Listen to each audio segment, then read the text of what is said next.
그동안 평안하셨습니까? 반갑습니다. 같이 잠깐 기도하시겠습니다.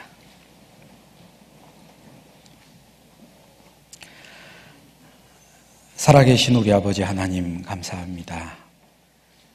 하나님을 알지 못하던 저희들 세상 헛된 일에 분요하고 눈에 보이는 것만을 쫓아 살며 썩어질 것에 소망을 두고 살았습니다. 그러한 저희들을 불쌍히 여기셔서 저희들에게 귀한 말씀을 허락해 주시고 또 주님 말씀을 듣는 가운데 우리를 향하신 하나님의 놀라운 계획과 또 십자가 위에서 보여주신 주님의 그 크신 사랑을 깨닫고 값없이 죄사함을 받아 하나님의 자녀된 것을 감사드립니다. 비록 이 땅에 살고 있지만 영원한 하늘의 소망을 두고 주님을 모시고 살 수 있도록 도와주셔서 감사합니다. 오늘도 바쁜 일과를 마치고 저녁 시간 하나님 말씀 앞으로 인도해 주신 은혜 또한 감사를 드립니다.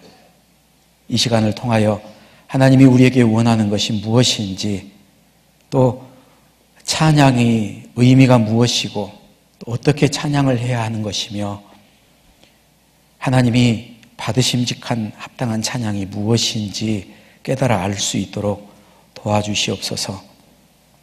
주일까지 진행되는 생활집회 말씀을 통해서 우리 인천교회 형제자매님들이 참으로 하나님 앞에 찬양하는 하나님의 자녀들로 변화될 수 있도록 주 성령께서 능력으로 함께해 주시길 원합니다.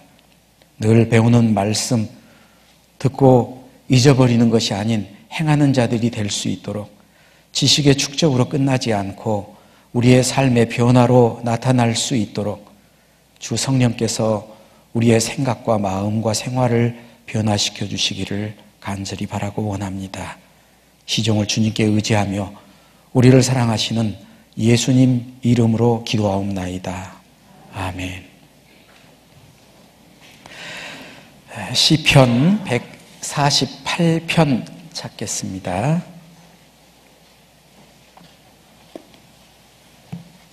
시편 148편입니다.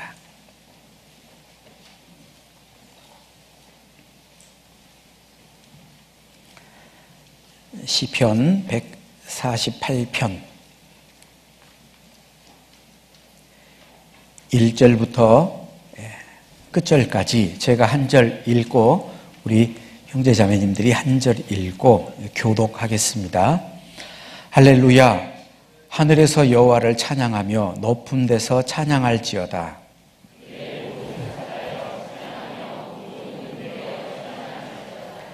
해와 달아 찬양하며 광명한 별들아 찬양할지어다.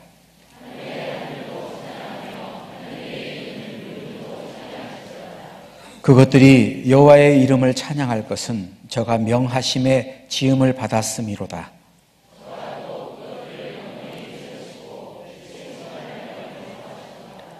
너희 용들과 바다여 땅에서 여호와를 찬양하라.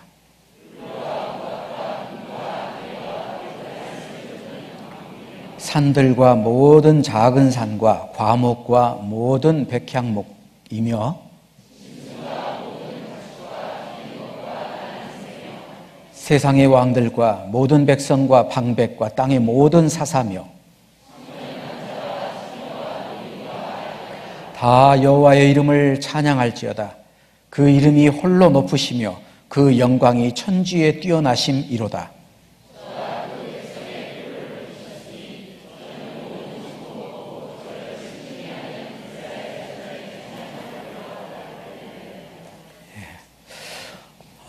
반갑습니다. 인천교회를 어떻게 한 번 오니까 자주 오게 되네요.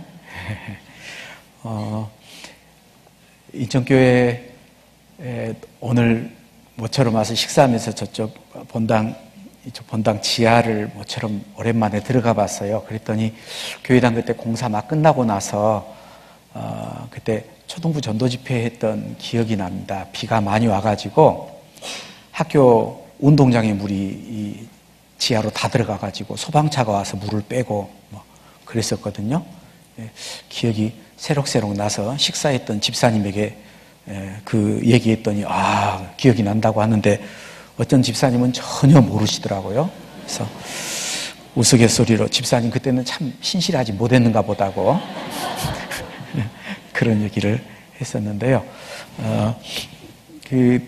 구원받고 오랜 세월이 지나면은 특히나 만나서 반가운 분들은 함께 믿음 생활 오래 했던 분들을 볼 때 그 머리도 많이 빠지고 색깔도 많이 변하고 많이 이제 쇠약해진 모습을 보면서 참 한편으로는 안타깝기도 하지만 사도 바울 간증처럼 달려갈 길을 마치고 믿음을 지킬 수 있었다라는 것도 참 큰 은혜라고 생각을 합니다.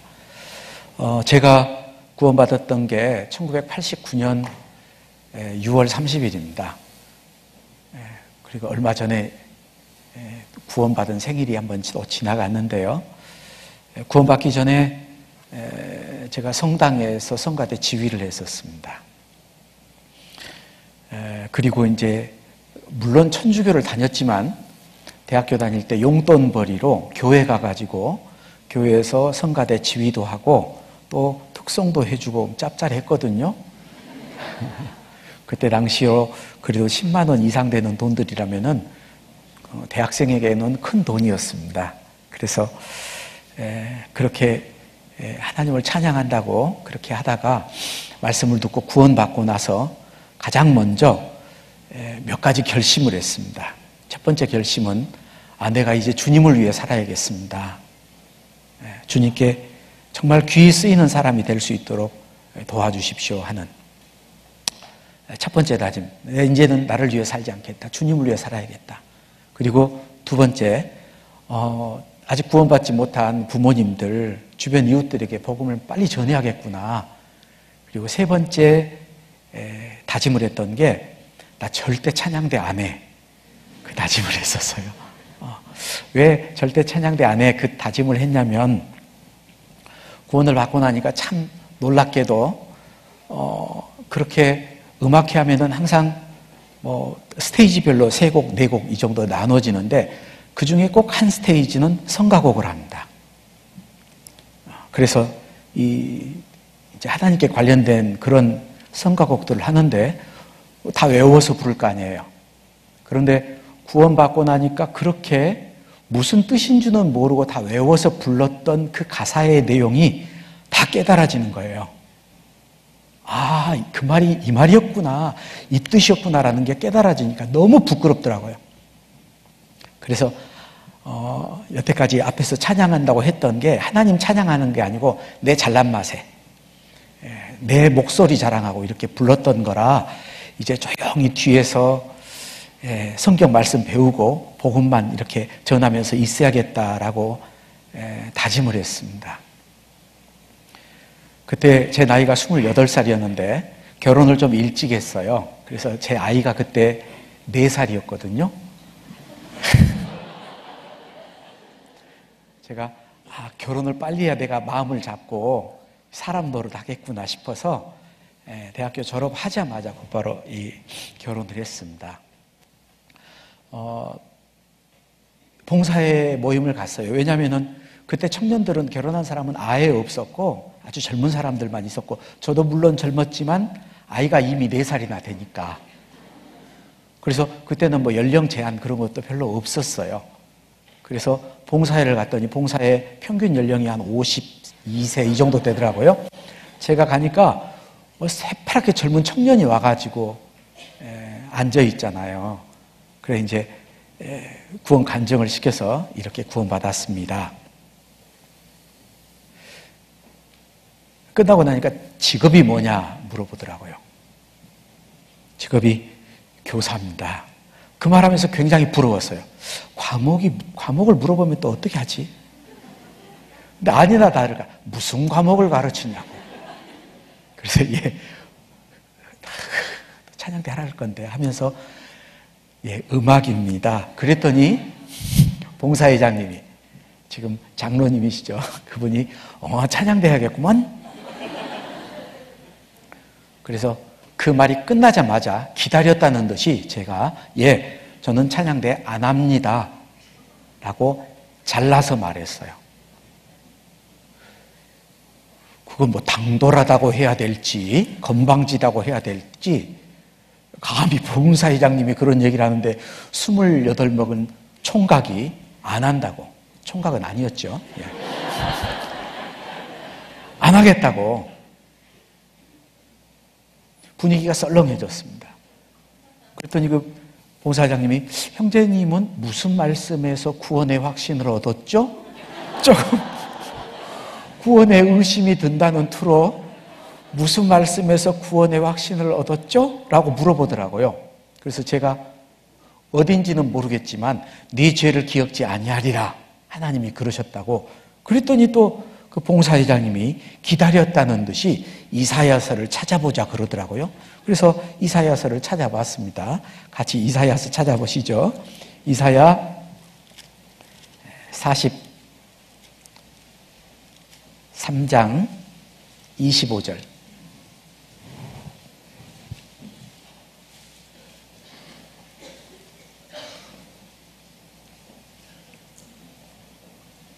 이사야 43장 25절입니다. 같이 읽으시죠. 나 곧 나는 나를 위하여 내 허물을 도말하는 자니 내 죄를 기억지 아니하리라. 이 글을 같이 읽자고 해서 읽었는데, 아, 맞다, 바로 이 말이었다 해가지고 이제 이렇게 색깔을 칠하고, 아, 이거였구나 하고 막 줄을 꽂아놓고 그렇게 있는데 저한테 또 물어보는 거예요. 형제님, 예, 하나님이 누구를 위해서 형제님을 구원해 주셨죠? 나 곧 나는 나를 위하여 네 허물을 도말하는 자니, 네 죄를, 나 곧 나는 나를 위하여 네 허물을 도말하는 자니. 누구를 위해 구원해 줬죠? 나를 위해. 그 나가 누구예요? 하나님이에요, 하나님. 그렇구나. 그래서 대답을 했습니다. 하나님 자신을 위해서 저를 구원해 주셨네요? 그랬더니 봉사회장님이, 그러니까 찬양대 하십시오. 예. 두 말 할 게 없더라고요. 거기서 예 했습니다.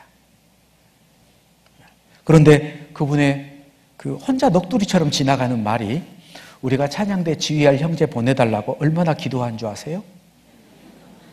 그리고 다음으로 넘어갔어요. 그 말을 저는 그때 굉장히 충격으로 받았습니다. 하나님이 내가 필요해서 구원해 주셨구나. 그리고 저분들이 기도해서 내가 구원받았다라는 사실을 알게 됐어요.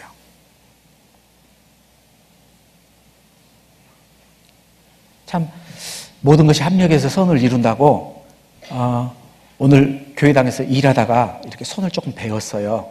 서울 종로교회 형제 자매님들이 작년에 독립은 1월 달에 했지만, 자립은 1월 달에 했지만 서울중앙교회에서 계속 모였습니다. 그리고 입당식을 5월에 했으니까 이제 1년 조금 넘었는데 70명으로 시작했다가 지금 140명이 좀 넘게 모이고 있거든요. 그런데 여전히 일할 형제님들은 별로 없어요. 그래서 주방에 방수가 안 된데 다 옮기고 이제 바닥에 방수 처리하고 그 타일 이렇게 모서리가 이렇게 다 금이 갈렸기에 거기에다가 이제 이렇게 방수를 하고 막 이렇게 하다 보니까 손이 좀 베었는데 할 사람이 없어요. 다 직장 나가고 자매님들밖에 없어요. 그래서 때로는 방송 일도 하고 때로는 그런 것도 하고 이것저것 다 합니다. 그런데 하나님이 참 예비하셨다라는 생각을 많이 해봐요. 가장 적은 분들을 놔두고 주일 설교를 했던 기억은 일본 니가타 교회. 주일날 제가 반주하고 찬송 인도하고 제가 암송하고 제가 소식지 만들어서 드리고 제가 설교하고 제가 다 합니다. 그때 앉아있던 분이 저희 자매하고 그 일본인하고 같이 결혼해서 사는 자매님하고 그 다음에 유학생으로 왔다가 직장 일하는 자매님 3분 놔두고 주일 집회를 했거든요. 콩치고 파치고 다 했죠. 그죠? 그래서 하나님이 반주도 저에게 할 수 있도록 만들어 주셨구나. 방송 일도 시설도 프로젝트 설치하고 하는 그런 것도 필요해서 하나님이 나를 그렇게 훈련을 시켰구나라는 것을 생각해 봅니다. 그리고 제 개인적으로 제가 미국에 선교를 나가기 전에 우리 교회 학교를 맡아서 10년을 했습니다. 그때 10여 년을 하면서 교회 학교를 잘 좀 이렇게 세워야겠다. 그런데 한 10년 정도 하다 보니까요. 처음에는 교육 목회자가 저 혼자였는데 교육 목회자들도 많이 오시고 그리고 정말 젊고 더 유능하고 총기 있는 그런 전도인들이 많이 세워져서 이제 저는 좀 다른 일을 해야겠다라는 생각을 들었어요. 그리고 해외 선교를 갔다가 돌아와서 나의 남은 생애를 정말 주님을 위해서 뭘 할까 생각하면서 저희 교회가 찬양이 참 약하다라는 생각을 개인적으로 해봅니다. 찬양이 무엇이고 찬양을 왜 해야 되고 찬양을 어떻게 해야 되는지 사실 우리가 말씀으로도 많이 배우지 못했어요. 그래서 때로는 주일날 아침에 하나님께 찬양을 드릴 때 정말 속상하고 마음 아프고 그럴 때가 종종 있습니다. 하나님이 그런 기도의 부탁을 들어주셨는지 이번 생활 집회의 주제는 찬양에 대한 겁니다. 찬양이 도대체 뭘까? 여러분, 찬양이 뭘까요? 찬양이 뭐라 생각하세요? 우리가 읽었던 시편 말씀 계속해서 보면은요, 뒷부분에 가면은 할렐루야로 시작해서 할렐루야로 말씀이 끝납니다. 할렐루야라는 뜻이 뭐죠? 오늘 첫째 날 말씀의 주제가 할렐루야입니다. 할렐루야 뜻이 뭐예요? 여호와를 찬양하라. 근데 찬양하려면 찬양이 뭔 줄 알아야 찬양을 하죠. 그래서 그 찬양에 대한 말씀들을 가지고 우리가 좀 올바른 성경의 찬양이 무엇인지 또 어떻게 찬양을 해야 되는 것인지 배우는 시간들이 되기를 간절히 바랍니다. 시편 한 구절 더 찾아보죠. 시편 21편입니다.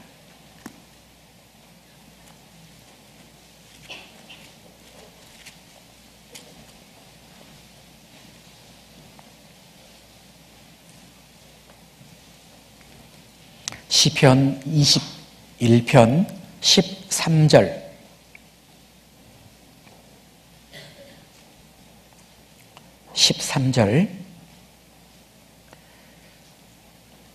여호와여 주의 능력으로 높임을 받으소서.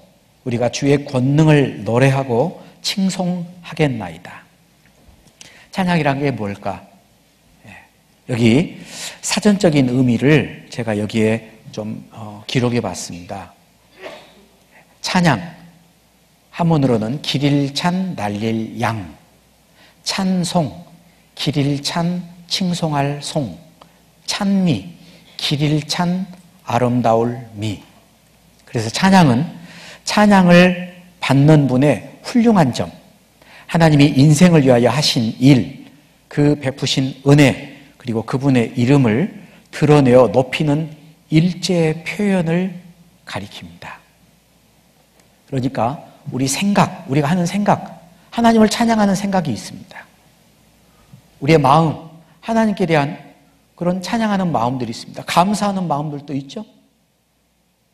그리고 말도 찬양하는 말이 있고 행동도 찬양하는 행동들이 있습니다.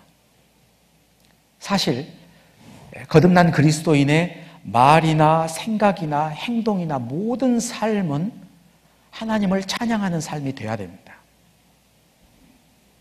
그런데 하나님은 그 가운데서 또 특별히 노래로 찬양하는 것을 또 좋아하셔요. 지구상에 있는 동물들도 소리를 냅니다. 근데 어떨 때는 새가 지저귀다고 하고 어떨 때는 새가 운다고 하고 어떨 때는 새가 노래한다 그러잖아요. 자기 나름대로 편할 대로 얘기하는 겁니다. 그런데 어떤 피조물도 악기를 만들어서 악기와 함께 연주하면서 찬양하는 피조물은 없습니다. 여러 사람들 함께 음을 맞춰서 가사를 붙여서 곡조를 만들어서 함께 그렇게 찬양하는 그런 피조물은 없습니다. 사람에게만 특별히 주신 겁니다. 왜 그랬을까요? 하나님이 찬양받기 위해서 우리에게 그런 능력을 주신 겁니다. 그런데 그걸 모르니까 헛된 걸 노래하죠. 세상에 있는 유행가들 대충 보면은 거의가 사랑 얘기가 많죠? 남녀 간의 사랑. 헛된 겁니다. 하나님을 찬양하는 게 우리의 창조의 목적입니다. 하나님이 왜 우리를 창조했을까? 시편 148편 우리가 읽었었는데 148편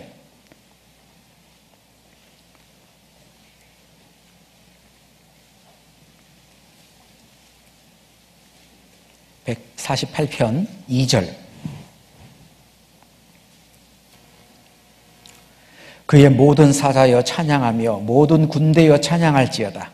해와 달아 찬양하며 광명한 별들아 찬양할지어다. 하늘의 하늘도 찬양하며 하늘 위에 있는 물들도 찬양할지어다. 그것들이 여호와의 이름을 찬양할 것은 저가 명하심에 지으심을 받았음이로다. 모든 피조물의 창조 목적은 찬양이다라고 얘기합니다. 하나님은 그 피조물을 창조한 목적을 찬양이라고 말씀하고 계시거든요. 그리고 하나님이 이스라엘을 선택하고 이스라엘 백성들을 부르신 목적도 찬양이라고 말하고 있습니다. 이사야 43장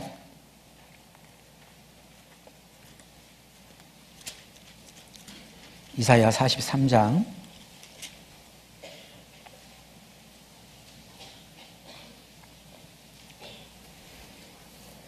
21절입니다. 이사야 43장 21절 함께 읽겠습니다. 이 백성은 내가 나를 위하여 지었나니 나의 찬송을 부르게 하려 함이니라. 우리가 잘 아는 것처럼 이사야서 43장 전체는 이스라엘 백성들에게 하시는 말씀입니다. 근데 왜 이 이스라엘 백성들을 내가 선택하고 그들을 불러내서 그들을 이끌었느냐? 나를 찬양하기 위해서 내가 이스라엘 백성들을 지었다. 그리고 하나님은 왜 우리를 구원해 주셨을까요? 왜 교회를 하나님은 예정하셨을까요? 하나님은 찬양받기 위해서 이 모든 일을 하셨습니다. 그래서 교회의 비밀을 잘 설명하고 있는 게 에베소서 1장이죠. 에베소서 1장 찾아보겠습니다. 에베소서 1장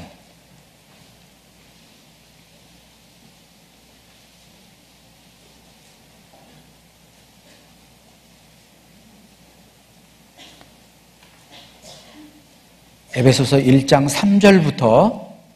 3절부터 제가 읽겠습니다. 찬송하리로다.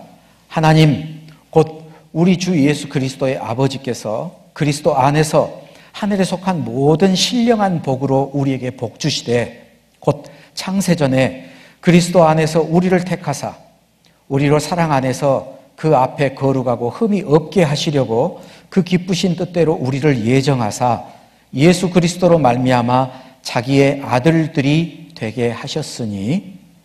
자, 여기 에베소서 1장 3절부터 6절까지 말씀은 성부 하나님께서 교회를 예정하고 선택했던 이유가 여기 나와 있습니다. 창세전부터 교회를 예정했다. 그래서 구원받은 사람들을 그 하나님의 아들들이게 했는데, 아들들이 되게 하셨는데 그 이유가 뭘까? 6절에 있습니다. 같이 읽어보죠. 이는 그의 사랑하시는 자 안에서 우리에게 거저 주시는 바 그의 은혜의 영광을 찬미하게 하려는 것이라. 왜 교회를 예정하셨고 그 교회 안에 우리가 교회의 일원으로서 하나님의 아들들이 될 수 있었는가? 하나님의 은혜의 영광을 찬미하게 하려고 나를 구원해 주셨다라는 거예요. 하나님이. 그리고 7절, 우리가 그리스도 안에서 그의 은혜의 풍성함을 따라 그의 피로 말미암아 구속 곧 죄 사함을 받았으니. 이 에베소서 1장 3절부터 14절까지는 삼위일체 하나님께서 우리를 구원하기 위해서 하셨던 일들이 여기에 기록이 되어 있습니다. 앞에 읽었던 3절부터 7절까지는 성부 하나님께서 우리를 택하셨다. 창세전부터 우리를 예정하고 택했다. 그리고 7절부터 21절까지는 성자 예수 그리스도의 구속, 곧 죄사함을 설명하고 있습니다.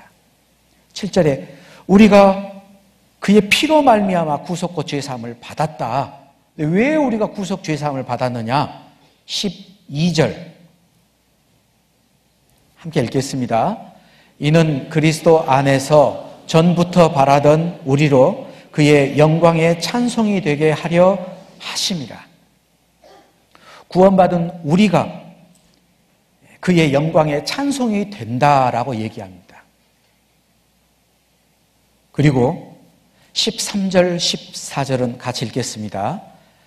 그 안에서 너희도 진리의 말씀, 곧 너희 구원의 복음을 듣고 그 안에서 또한 믿어 약속의 성령으로 인치심을 받았으니 이는 그의 기업의 보증이 되사 그 얻으신 것을 구속하시고 그 영광을 찬미하게 하려 하심이라. 13절, 14절은 보혜사 성령의 인치심에 대한 얘기가 있죠. 성부 하나님의 예정, 선택, 그리고 성자 그리스도 예수의 구속 죄사함, 그리고 13절, 14절은 보혜사 성령님의 인치심. 근데 왜 우리에게 인쳐주셨냐? 거기도 14절에 이는 우리의 기업의 보증이 되사 그 얻으신 것을 구속하시고 그의 영광을 찬미하게 하려 하심이라. 삼위일체 하나님께서 일하셨는데 그 목적은 다 하나님을 찬미하려고, 그의 은혜의 영광을 찬미하려고, 우리가 또 그 영광의 찬송이 되게 하기 위해서, 모든 게 하나님께 영광을 돌리기 위한, 찬양 드리기 위한 우리를 향한 구속의 역사였습니다.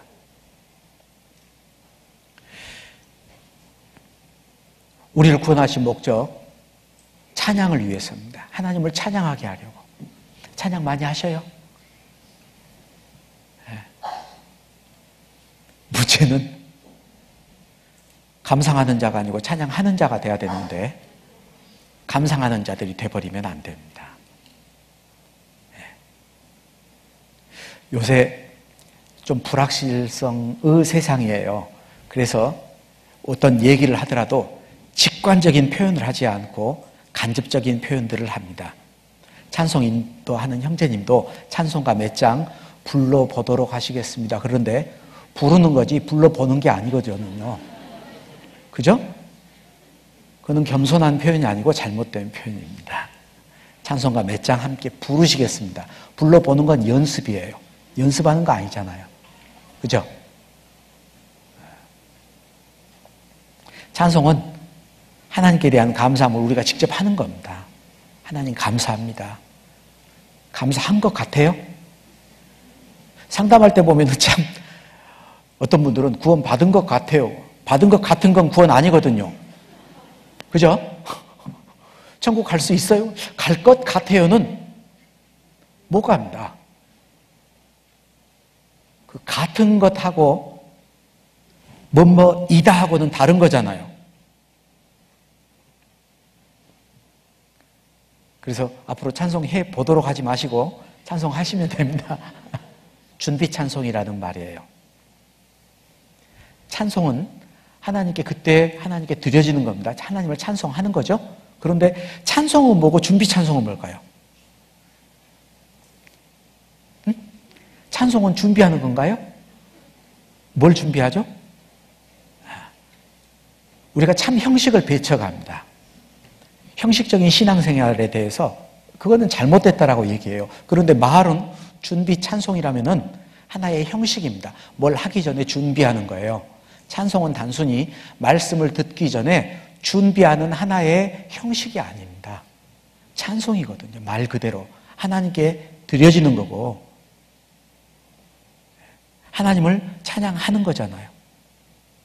그래서 오래전에 그런 그 준비 찬송이라는 말은 잘못됐다. 우리가 사용하지 말자라는 얘기를 했잖아요. 그게 성경적으로 하나씩 고쳐가고 있는 과정이라고 생각을 합니다. 거듭난 그리스도인은 찬양하라라는 명령을 받았습니다. 우리가 오늘 읽었던 말씀 할렐루야 8장도 시편 148장도 할렐루야로 시작해서 할렐루야로 끝났습니다. 할렐루야라는 뜻은 여호와를 찬양하라 명령입니다. 죄가 흔히 두 가지 죄 말하죠. 하라는 거 하지 않는 것도 죄다. 찬양하지 않는 것도 죄입니다. 왜냐하면 그건 너무나 당연한 거고 그것은 너무나 마땅한 거기 때문에 그렇습니다. 구원받지 못한 자 하나님을 찬양하지 못합니다. 시편 115편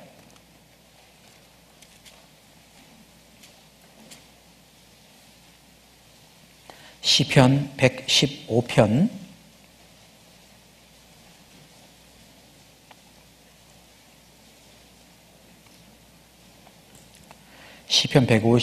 115편 17절 18절 17절 18절 함께 읽겠습니다. 죽은 자가 여호와를 찬양하지 못하나니 적막한 데 내려가는 아무도 못하리로다. 우리는 이제부터 영원까지 여호와를 송축하리로다. 할렐루야. 죽은 자가 여호와를 찬양하지 못하나니 이 죽은 자는 육신의 생명이 끊어져서 죽은 자를 말하는 게 아닌 구원받지 못한 자를 설명하고 있습니다. 여러분 한번 생각해 보시죠. 구원받은 그리스도인이 죽었습니다. 하나님을 찬양할까요? 못할까요? 찬양합니다. 천국 가서 해야 될 일이 찬양이거든요. 천국에서 구원받은 그리스도인들이 말씀을 배우고 그런 일 없습니다. 왜냐하면 그때는 우리가 하나님처럼 모든 걸 다 알게 돼요. 천국에 가면 죄와 싸우는 일도 없습니다. 왜냐하면 우리의 죄성이 없어졌기 때문에 우리가 지극히 선한 것도 분별하고 모든 지식을 갖게 되며 우리 자체가 곧 선에 이릅니다. 제가 예수님의 재림을 기다리는 이유, 가장 큰 이유, 죄와 싸우는 게 너무 힘들어요. 어떤 자매님, 목사님, 전도 집회 이렇게 끝나고 오는데 옆에 이제 모시고 가니까 저한테 물어보더라고요. 목사님 신앙생활 할 때 뭐가 제일 힘드세요? 제가 그랬습니다. 저 때문에 힘듭니다. 위대한 사도 바울도 자기를 날마다 죽여야 됩니다. 말씀으로 쳐서 복종케 하는 죄와 싸우는 일이 끝까지 있어야 되거든요. 그런데 주님이 오시게 되면은 우리가 정말 완전해집니다. 그리고 우리가 천국 가서는 찬양해요. 희고 거룩한 세마포 옷을 입고 하나님 앞에서 하나님을 찬양하는 일을 합니다. 그런데 여기는 죽은 자가 여호와를 찬양하지 못한다. 그리고 그 뒤에는 우리는 이제부터 영원까지라는 건 천국 가서도죠. 영원까지니까 여호와를 송축합니다. 찬양합니다. 구원받지 못한 사람이 어떻게 하나님을 찬양하겠어요? 구원받은 그리스도인에게 주는 특권입니다. 이사야서 38장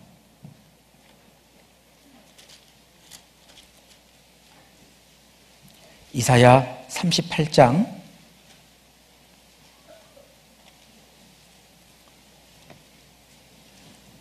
18절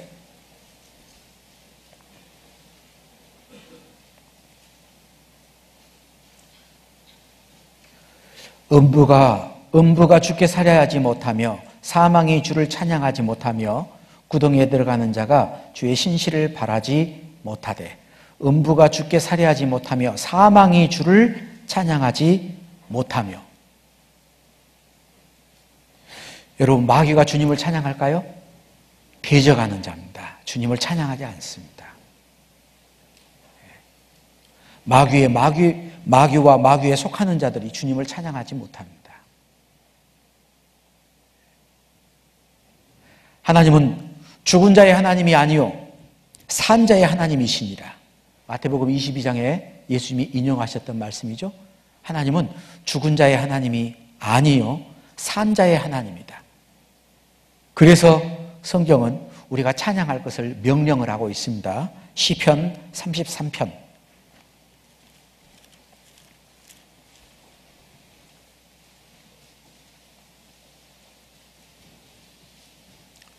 시편 33편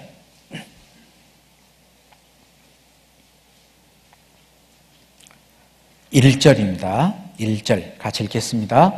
너희 의인들아 여호와를 즐거워하라.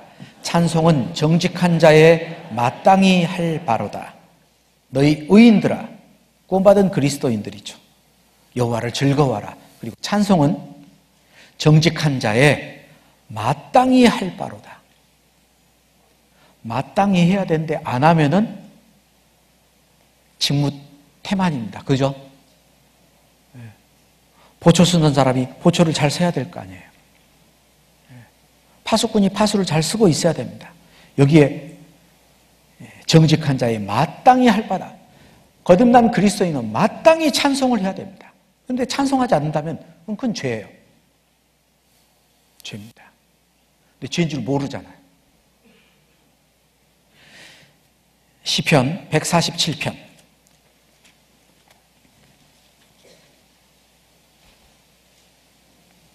시편 147편 1절 147편 1절입니다. 함께 읽겠습니다.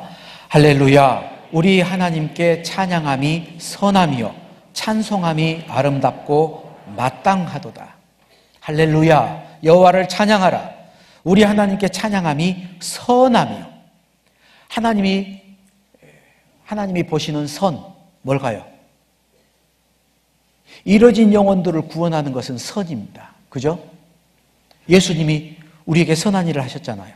우리 죽어가는 영혼, 죽어있는 영혼을 살려내셨습니다. 또 선한 일이 뭘까요? 구원받은 그리스도인들이 말씀 가운데 순종하면서 자라가는 것도 하나님 볼 때 선한 겁니다. 그래서 잘하였다. 착하고 충성된 종아. 하나님 말씀에 순종하면서 충성스럽게 살아가는 건 하나님 볼 때 선한 겁니다. 또 선이 뭐죠? 형제자매들이 서로 사랑하면서 연합하고 운명을 함께하는 건 선입니다. 그래서 형제가 연합하여 동거함이 어찌 그리 선하고 아름다운고 형제자매가 허물이 있어도 그 허물을 덮어주고 용납해주고 받아주고 그리고 하나 된 것 그게 연합이에요. 연합이라는 뜻은 이러므로 남자가 부모를 떠나 그 아내와 연합하여 둘이 한 몸이 될지니 이게 연합이에요. 결혼입니다. 결혼. 남녀가 한 몸이 되는 거예요. 주님과 우리가 하나가 되는 게 하나님 볼 때는 연합된 건데 그게 볼 때 선한 거죠. 그리고 동거함이 동거는 운명을 같이 하는 겁니다. 그게 하나님 볼 때 선한 거잖아요. 그리고 또 시편 147편에 우리 하나님께 찬양함이 선함이요. 하나님을 찬양하고 하나님께 영광 돌리는 삶을 살아가는 것은 정말 선한 겁니다.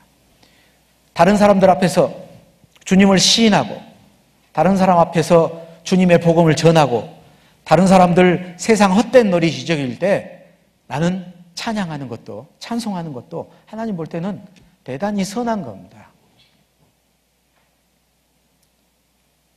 교직에 있을 때 방학이면 연수를 가요. 말이 연수지 놀러 가는 겁니다.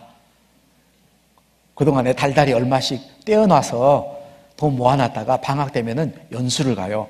근데 참 연수를 가는 것도 힘들어요. 왜냐하면은 이방인들이기 때문에 선생님들도 버스를 타자마자부터 일단 타면은 마시기 시작합니다. 그리고 이제 막 앞에서 사회도 보고 뭐하고 하다가 이제 마이크 이제 돌아가요.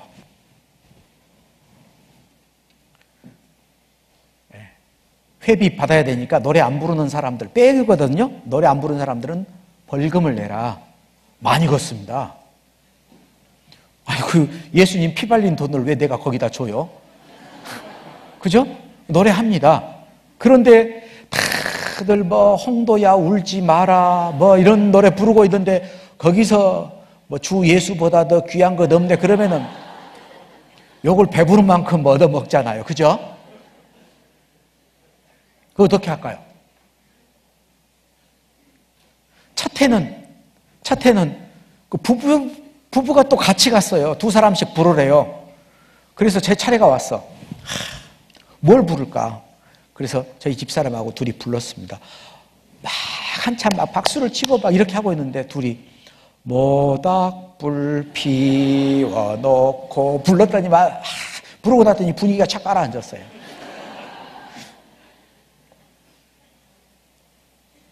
그래서 안 되겠다. 노래를 찬송가를 준비하겠구나. 그 다음에 가면은 노래를 시키잖아요. 그럼 뭐 가곡을 할 수도 있지만 부로 가곡 안 하고 영어로 된 노래를 합니다. You are my hiding place. You always fill my heart with songs of deliverance. 무슨 말인지 모르겠죠? 주는 내 피난처라는 찬양입니다. 다른 사람들 몰라요. 뭐 팝송인가 보다.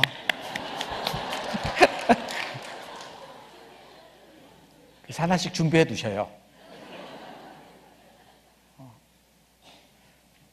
거듭난 그리스도인이 찬양하는 것은 선한 겁니다. 그리고 아름다운 것도 있죠. 복음을 들고 산을 넘는 자들의 발이 어찌 그리 아름다운 거. 애매히 고난을 받아도 하나님을 생각함으로 이를 참으면 이는 아름답다. 그죠? 찬양하는 것도 하나님 볼 때 정말 아름다운 겁니다. 굉장히 중요한 겁니다. 시편 맨 마지막 150편.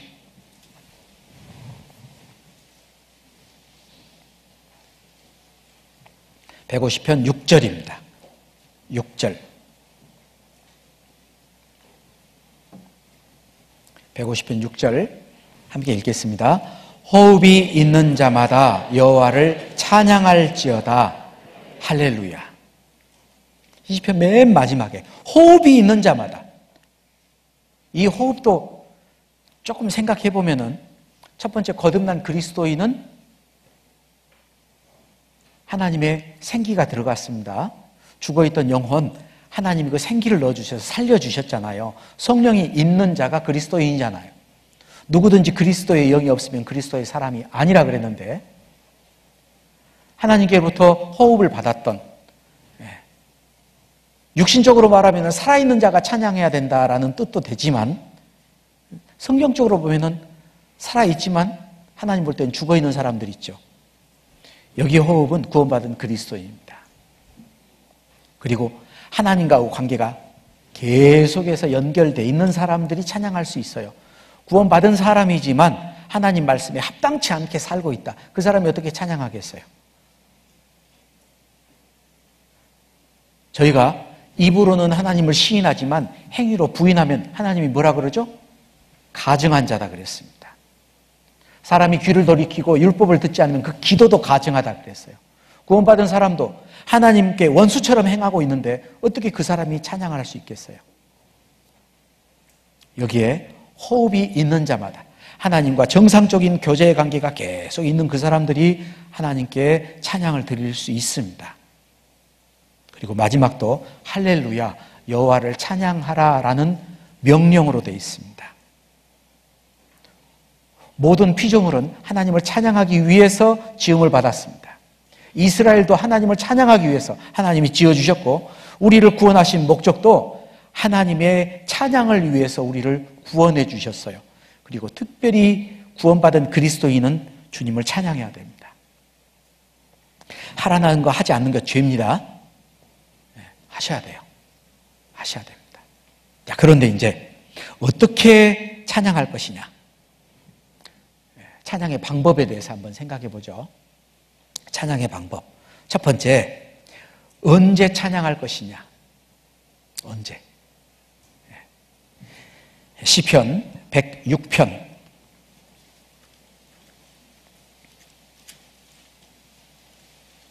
시편 106편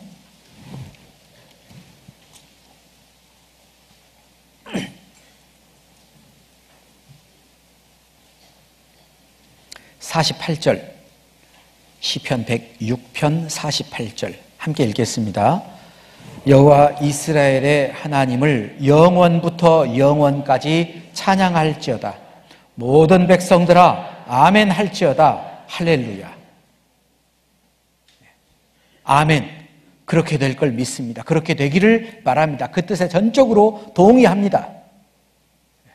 영원부터 영원까지 찬양할지어다. 찬양은 언제 합니까? 구원받은 그때부터 영원까지, 주님 앞에 서는 날까지가 아니고요, 그때까지 찬양하고 끝나는 게 아니에요. 찬양은 영원토록 찬양해야 됩니다. 우리가 기도할 때 그러죠. 우리가 주님 앞에 설 때 부끄럽지 않게 해주십시오. 부끄럽게 서지 않는 그 사람들은 사는 동안에 하나님을 찬양했던 사람들이고, 그 사람들은 하나님과 함께 영원히 찬양할 수 있는 사람들입니다. 그래서 영원부터 영원까지, 그리고 사는 동안에도 찬양하셔야 됩니다. 시편 146편 1절 2절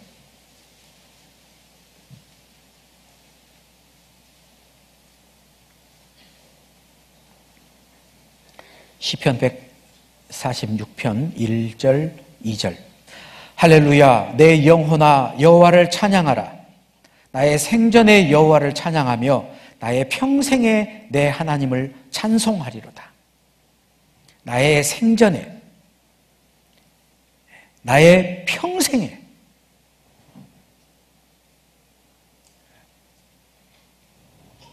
제가 구원받고 나서 정말 아름다운 찬송을 들었던 적이 있어요. 몇 번 있었습니다. 그 중에 한 찬송은 연로하신 분인데요, 제가 그제 신방을 갔었어요. 그제 신방 갔는데 연세가 93세 되신 집사님이 계셔요. 저희 교회에 93세 되셨습니다. 걸음을 걷기가 어려워서 이렇게 밀고 다니는 거 있죠. 앞에 바퀴 달리고 뒤에 지팡이 달려있는, 이걸 잡고 계속 나오시는데 귀도 어두워요. 그리고 말씀 도중에도 화장실을 늘 왔다 갔다 하셔야 돼. 그래서 강당에서 말씀을 들으면은 주변 사람들에게 좀 힘들게 되니까 식당에 큰 모니터 있는데 모니터 앞에 딱 앉아가지고 보청기 크게 틀어놓고, 이걸 얼마나 크게 했는지 손만 가면 삐 소리가 나요. 그래서 말씀을 들어요. 수요일도 빠지지 않습니다. 정말 아프고 힘들지만 와가지고 꼭 그 말씀을 들으셔요. 그런데 지난주에 못 오셨어요. 넘어지셔서 갈비뼈가 5개가 금이 가고, 그리고 그 상태에서 또 넘어지셔서 머리가 찢어지고, 그래서 병원에 가가지고 검사를 해봤는데 뇌 안에 혈관이 하나 막혔습니다. 그래서 병원에 간 다음에 이제 이 반쪽을 지금 못 쓰셔요. 신방을 갔습니다. 신방을 가서 말씀으로 교제해주고, 집사님 빨리 더 건강해지. 이 손은 못 움직여. 힘내시라고. 그리고 다음에 올 때는 여기 앉아 계시면 안 돼요. 의자에 앉아 있어야 돼요. 끝나고 찬송하자고. 찬송하는데요, 말할 때는 말소리도 잘 안 나와요. 그런데 찬송할 때는 그 목소리가 크게 나오시더라고요. 음정 박자 안 맞습니다. 그냥 읽어요. 네, 제가 들을 때는 조수미가 부르는 것보다 훨씬 아름다웠습니다. 정말 아름다운 찬송이었습니다.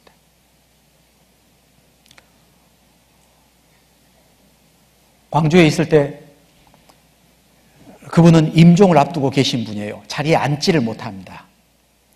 임종을 앞두고 마지막 신방을 갔어요.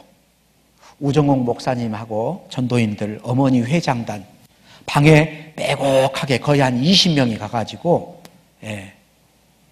그 가까운 인근 지역이었는데 구역 식구들까지 해서 거의 20명이 가운데 그 할머니를 눕혀놓고 빙 둘러 앉아가지고 마지막 신방을 했습니다. 이제 다시는 볼 가능성이 없어요. 누워 계시는 분께 이렇게 말씀도 전해주시고, 그리고 마지막에 목사님이 할머니 좋아하시는 찬송이 있으면 하시죠. 제가 구역 모임이나 조모임이나 또는 이렇게 신방 갔을 때 좀 속상하는 게 있어요. 그 집에 있는 이제 형제 자매님에게 형제님 좋아하시는 찬송 있으세요? 우리 찬송가 몇 장 할까요? 자매님에게 물어봅니다. 자매님 몇 장 할까요? 아무거나 하죠.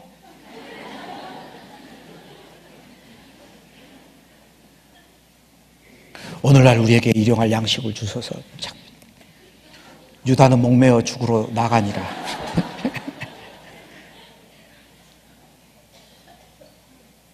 생각 없습니다. 아무 생각 없어요. 말씀 그렇게 안 읽잖아요. 그죠? 찬송가는 어떻게 하세요?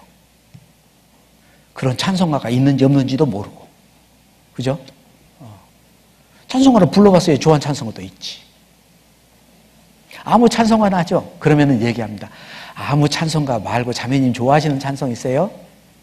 찬송가는 다 좋은데요? 끝끝내지지 않고 얘기합니다. 그런다고 찬송가 처음부터 끝까지 다 부를 수는 없잖아요.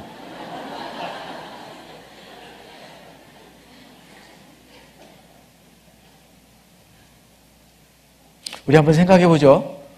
우리가 구원받기 전에 한국 사람들 특히나 음주 가무 좋아합니다. 놀러 가면 꼭 노래 시키잖아요. 노래하려고 다 자기 순서가 돌아오니까 뭐 불러야지 속으로 연습도 해보고 1절이 뭐더라 2절 뭐더라 한참 했는데 앞불사 재수없이 앞에서 딱 그 노래 불러버리네. 그럼 어떻게 해요? 그 사람 노래하고 있는데 무슨 노래 할까? 이 노래를 할까? 이 노래를 할까? 고르죠? 일본 말이라 좀 그러지만 18번이 있습니다. 자기가 즐겨 부르는 애창 노래가 있잖아요. 애창곡이 있어요. 어떤 분들은 심지어 외워서 도전 100곡, 100곡도 외워서 하잖아요.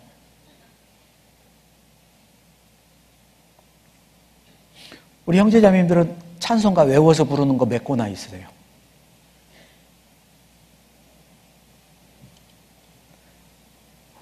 외워 부르기는커녕 18번도 없어요.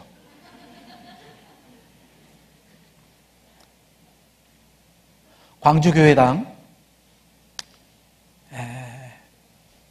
본당 지을 때, 또 교육관 지을 때 개인적으로 헌금 많이 했습니다. 힘에 닿도록. 그리고 구역별로도 했습니다. 회별로도 했습니다. 근데 어머니에서 작정을 했는데 그 회별 헌금이 안 나와요. 그러니까 어떻게 되냐? 우리 양파 뽑으러 갑시다. 무안 농협에 일하는 형제님이 일손이 부족하 돼요. 양파 뽑으면은 밭대기로 해서 일당으로 안 하고 밭대기로 해서 뽑아서 해주면 얼마씩 주겠다는 거예요. 그래서 자기가 일거리는 마련해 둘 거니까 와서 일하겠느냐. 아, 그럼 우리가 가죠. 버스를 대절했습니다. 버스 3대를 대절해가지고. 그래서 가서 양파를 뽑는데요. 좋은 밭에 있는 것들은 잡아당기면 그냥 빠져요. 근데 그런 것은 안 줘. 어떤 거? 물 들어왔던 땅. 물이 들어왔다가 나중에 비가 와서 물이 안 빠지고 있다가 굳어져 버리니까 안 빠져요, 이게. 그리고 줄기 끝은 이게 바싹 말라있는 게 아니고 좀 흐물흐물해요. 그러니까 땡기면은 양파만 있고 줄기만 끊어져 버려. 그런 데를 주는 거예요. 모기는 그 물이 좀 고여있던 데라 모기는 얼마나 많은지 한 걸음 걸어가면 모기가 몇십 마리가 붕 날아갑니다. 그러니까 그 더운 여름에 비옷을 입고 해요. 비옷 바지, 비옷. 그리고 제가 그때가 96년도였는데 전도인으로 들어갔던 해입니다. 람보가 됐어요. 그 양파 자르는 가위를 이제 이게 잘 안 되면 가위로 잘라서 이제 포도에 담아야 되거든요. 마른 것 같으면 뚝 부러지는데 이것도 안 부러져요. 그러니까 그걸 이제 가위로 잘라야 돼. 그래서 가위를 줄에다가 쭉 묶으니까 그 람보 메고 다니는 탄띠처럼 이렇게 됐어요. 그리고 자매님들이 목말라니까 컵을 그 말통 2개, 한 말씩 들어가는 물통에다가 컵을 달고, 그리고 이제 약을 이렇게 모기약을 뿌려줘야 되잖아요. 그래서 칙 뿌리는 모기약을 2개를 줄로 묶었어요. 그러니까 딱 이 수류탄처럼 양쪽에 딱 달려가지고, 그래서 자매님들이 부릅니다. 자매님들 일하다가 전도사님 그러면 예, 그리고 2개 들고 팍 달려가요. 그래서 먼저 물 한 컵 주고, 물 따라서 물 주고, 하나 빼가지고 가위 주고, 그 다음에 숨 참으세요. 칙 앞으로 뒤로 모기들. 아침부터 이제 그렇게 뛰어다니는 거예요. 점심밥 먹고 이제 저녁에 해가 뉘엿뉘엿 넘어갑니다. 이제 갑시다. 이제 다 했다고 가자고 하는데 그 농협에 있던 형제님이 오더니 한 군데가 더 있다고. 그거 마저 해주고 가면 어쩌겠냐고. 얼마 준다고 한다고. 그 이제 어머니 회장님이 저한테 어떻게 할까요? 아니, 기왕이 왔으니까 하죠. 그리고 한 대 다져 지쳤어요. 배도 고프고. 그래서 막 씩씩하게 걸어가는 것도 아니고 그냥. 근데 그날 제가 마음이 상했던 게 다른 옆에 있는 밭에는 구원받지 못한 이방인 아줌마들이 와서 일을 합니다. 그분들은 자기 돈 벌려고 일하잖아요. 우리는 헌금하기 위해서 하고. 그분들은 무슨 봉숭아 연정이 이렇고 막 노래를 하는데 우리 그리스도인들은 일을 한대요. 한마디도 안 해요. 조용히.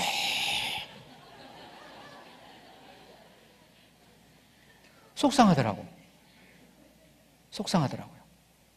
그래서 제가 찬양을 했어요. 근데 찬양을 하면은 박수 한번 하고 한 곡 더 그래요. 그러면 이제 자기들은 안 해. 그런데 그날 그 마지막 일하러 올라가는데, 언덕을 올라가는데 맨 뒤에 처진 한 자매님이 계시는데요. 허리가 말짱했는데 저녁이 되니까 허리가 이렇게 굽었더라고요. 연세가 꽤나 드셨어요. 힘드니까 굽어가지고 이렇게 풀을 이렇게 잡고 이렇게 올라가시는데 찬송가 410장 하나님의 은혜로 있을 데 없는 자 왜 구속하여 주는지 난 알 수 없도다. 그 찬송을 하셔요. 올라가시죠 하고 제가 뒤따라가다가 울컥하게 올라오더라고요. 그분이 돈 없어서 먹고 살려고 그런 일 하면은 정말 불쌍한 일입니다. 하나님이 왜 나를 구원해주고 왜 이런 은혜를 나한테 주시는가, 그분이 찬송하시면서 가더라고요. 제가 들었던 정말 아름다운 찬송이었습니다. 임종을 앞두고 있던 그 할머니, 어떤 분들 찬송하시려고 아무거나 하죠 그러는데 그분은 그러지 않았어요. 누워서 있는데 자기 찬송가를 주래요. 누워있는데 찬송가가 찾아지겠어요? 안 찾아지죠. 그러니까 자기를 끝까지 앉혀달래.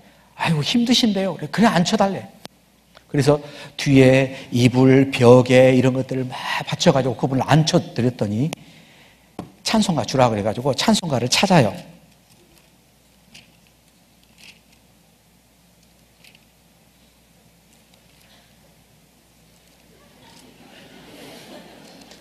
천천히 찾습니다. 천천히. 그래서 언제나 찾을고 기다렸는데 앞불사 끝까지 갔는데 다 돌아가 버렸어요.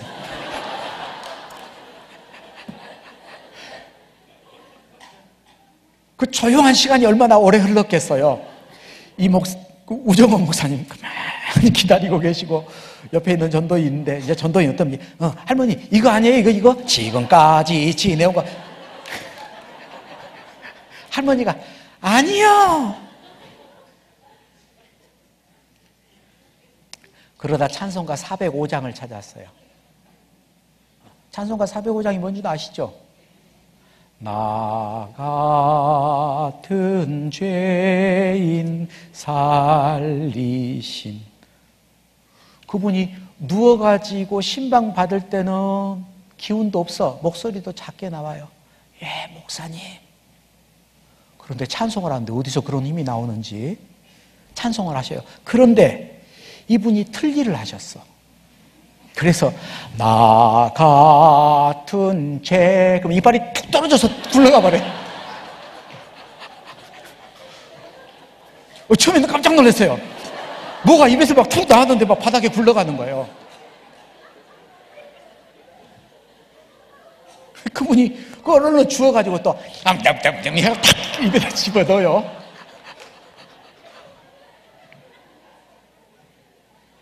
처음에는 전도인들도 키득키득, 어머니 회장님도 키득키득, 어머니 임원들도 키득키득.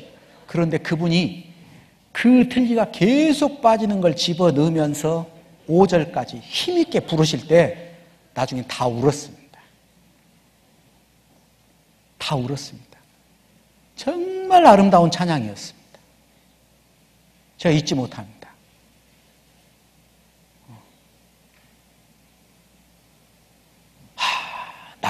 나도 늙어 죽을 때 저렇게 주님을 찬양할 수 있을까? 나도 꼭 그래야겠다. 내 속으로 다짐을 했습니다.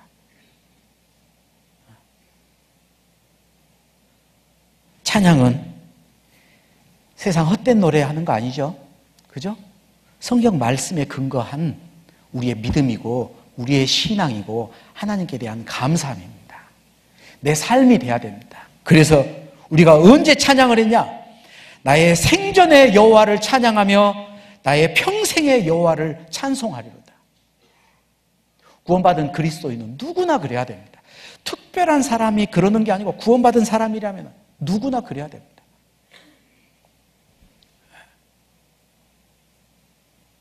찬양은 내 자신에게도 위로를 주고 감동도 주지만 내가 찬양을 함으로 해서 다른 많은 사람에게 또 은혜를 끼칩니다. 다른 사람에게 감동을 줍니다. 그래, 언제 찬양하냐? 영원부터 영원까지 나의 생전에, 나의 평생에 우리는 찬양해야 됩니다. 그리고 이제 어떻게 찬송을 할 것인가? 찬양을 어떻게 할 것인가? 시편 108편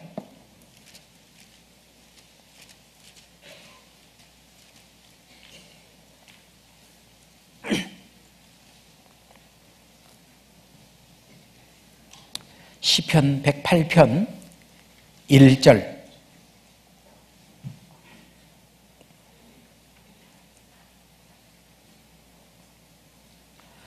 하나님이여 내 마음을 정하여 싸우니 내가 노래하며 내 심령으로 찬양하리로다.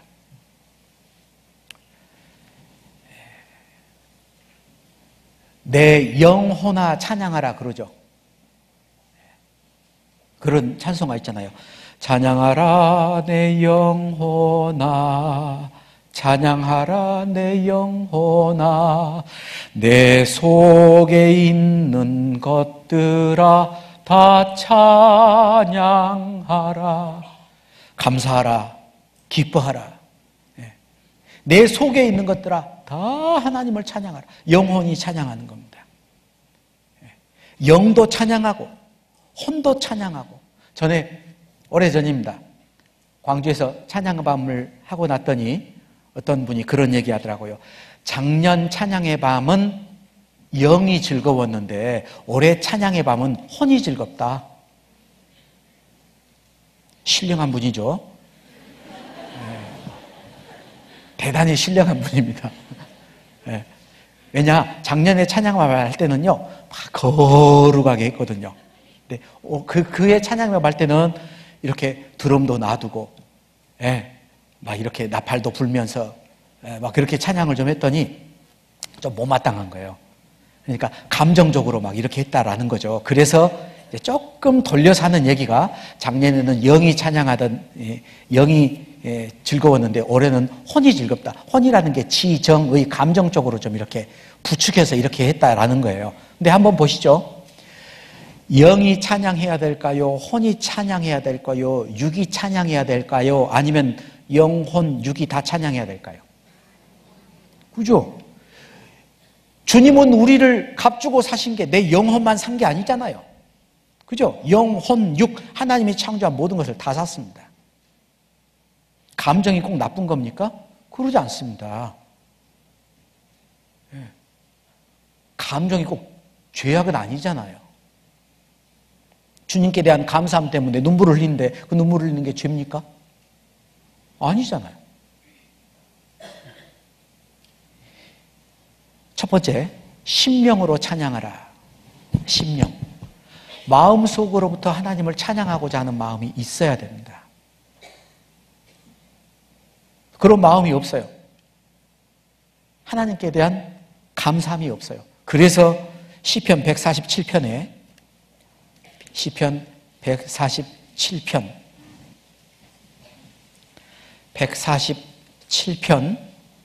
7절 147편 7절입니다. 함께 읽겠습니다.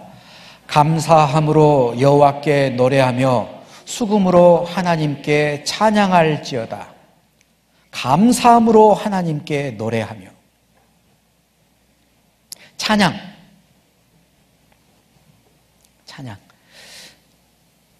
죽었던 김일성이가 살아왔습니다. 죽었던 김일성이 살아서 그 미라처럼 만들어 놨잖아요. 김일성이가 살아서 일어났어요. 그리고 북한 주민들 앞에 나타났습니다. 그럼 북한 주민들이 어떻게 할까요?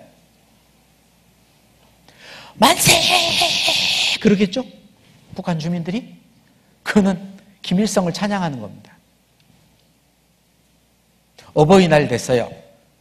자녀들이 나 실제 괴로움, 그럼 부모님을 찬양하는 겁니다. 감사함으로 찬양하는 거예요. 우리가 하나님 앞에 감사함으로 찬양하는 거 하나님 기뻐하시잖아요. 감사하는 마음 없으면은 억지로 합니다. 마지못해서 합니다. 순서에 입각해서 감사함도 없고 아무것도 없는데 그냥 할 시간이니까 앞에서 하자고 하니까. 그러니까 태도들이 어떠냐? 그러니까 찬양하는 시간에 찬양 안 하고 옆 사람하고 오랜만이야. 커피 뽑으러 다니고. 하나님이 나를 어떻게 사랑하셨고 나를 위해 해주신 이 어떤 일인가를 감사치 않아요. 죄입니다. 감사함이 없으니까 찬양이 안 나오죠. 우리가 정말 마음 가운데 어떤 사람에게 큰 은혜를 입었습니다. 자나깨나 그분에 대해서는 감사함으로 생각할 거 아니에요? 그죠? 그분하고 만나는 시간이면 어떻게 하겠어요? 아이고, 고맙습니다. 됐어요. 그만 얘기하세요. 그래도 고맙다고. 자꾸 얘기할 거 아니에요?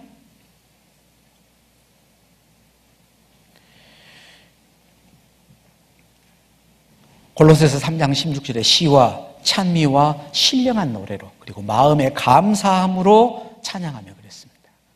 마음의 감사함이 있어야 찬양이 되는 겁니다. 감사함이 없으면 원망이 되죠. 불평이 생깁니다. 옆에 있는 형제 자매님 한번 이렇게 봐보세요. 네?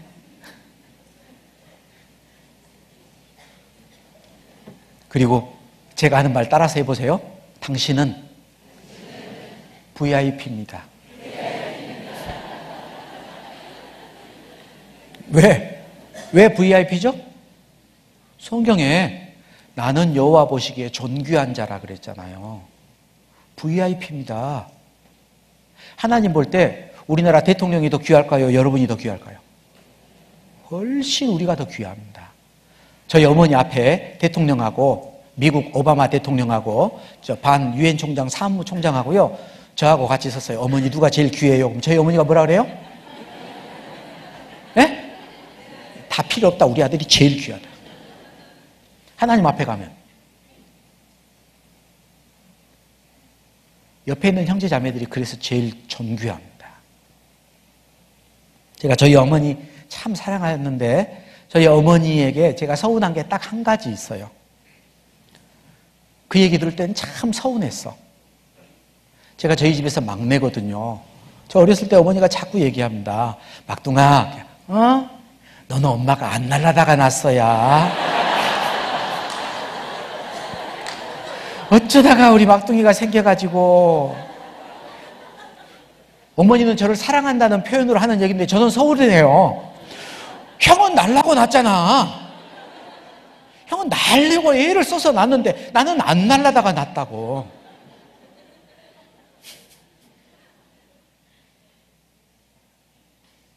그런데 여러분들은 하나님이 우연히 창조했을까요?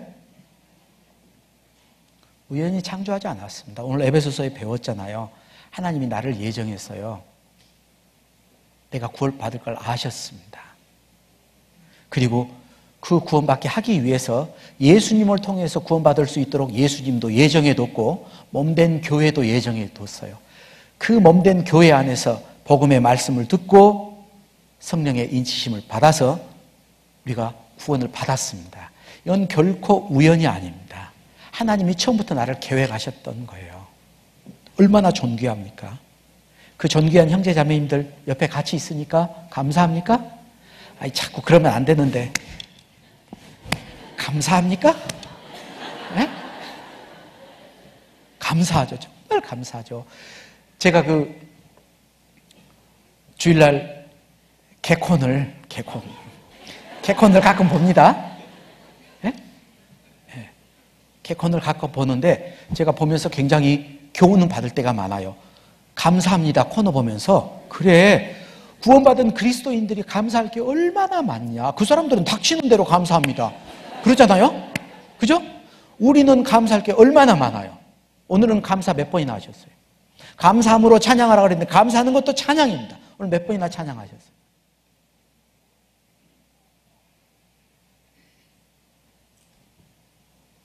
개콘 보면서 또 교훈을 받는 게 고래? 우리는 누구나 자존심이 있어요. 그래서 자기가 어떤 얘기를 했는데 거기에 대해서 어떤 반대되는 얘기를 들을 때는 육신의 것이 자꾸 나오려고 그럽니다. 근데 저는 그 코미디언에게 그걸 통해서 배웠어요. 그래, 그 사람하고 나하고 생각이 다르니까 그 사람이 말할 때 그걸 또 반박하고 반론을 할 게 아니고 아 그래? 받아주면은 내 자존심 상하는 것도 아니고 쿨하잖아요.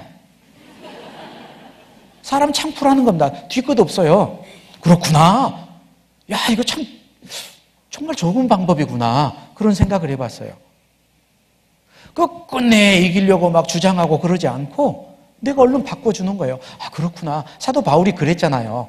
여러 가지 모습으로 그 사람들에게 나아갔습니다. 아 전도하기 위해서 이것도 참 좋은 방법이구나.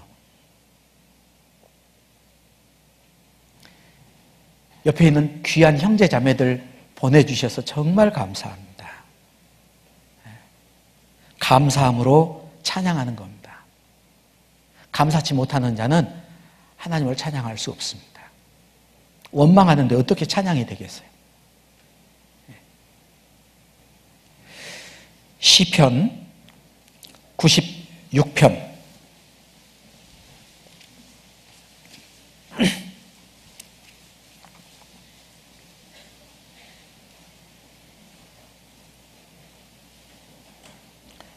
시편 96편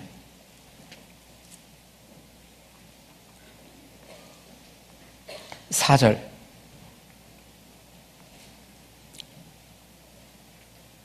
같이 읽겠습니다. 여호와는 광대하시니 극진히 찬양할 것이요 모든 신보다 경외할 것이며. 찬양할 때 어떻게 하라고요? 극진히 찬양할 것이요.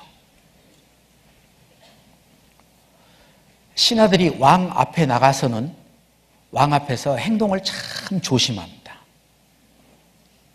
최대한의 예를 표할 거예요. 왕을 찬양해야 되는 사람은 극진히 찬양할 겁니다. 우리가 부모님의 은혜도 찬양할 때 극진히 합니다. 지극정성으로 찬양하잖아요. 구원받기 전에는 제사상에 제사 음식 준비할 때 부정 탄다고 여자들 가운데서 오지 못하게 하는 사람들도 있고 그러죠? 예.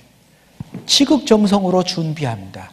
우리가 찬양할 때 하나님께 그렇게 가장 좋은 것으로 하나님께 최고의 것을 드려야 됩니다. 그게 극진히 찬양하는 거예요. 주일날 앞에서 찬송 인도하는 분이 찬송할 때 제가 미국에 있을 때 그런 일이 있었어요. 뒤에서 파워포인트 쏴주더라고요. 찬송가 안 가지고 옵니다. 앞에서 찬송을 인도하는 분은 베이스 바리톤인데 노래 정말 잘해요. 감미롭게 잘합니다. 그러니까 어떻게 했냐? 미국분 자기 아내 어깨에 팔 딱 걸치고 한쪽 다리 옆으로 이렇게 들고 고개 옆으로 돌려서 이렇게 듣고 있습니다. 어떤 한국분은 팔짱 끼고 음악 감상하고 있어요. 입 안 벌리더라고. 그래서 그날 주일 설교하려고 준비해 갔던 건 안 하고 거의 30분을 넘게 그런 잘못된 모습에 대해서 막 얘기를 했습니다. 한 30분 넘게 얘기해 놨더니 이제 막 성경은 교훈과 책망과 바르게 함과 의로 교육하기에 유익하다. 책망도 들어야 되거든요. 그건 잘못됐습니다. 얘기를 했어요.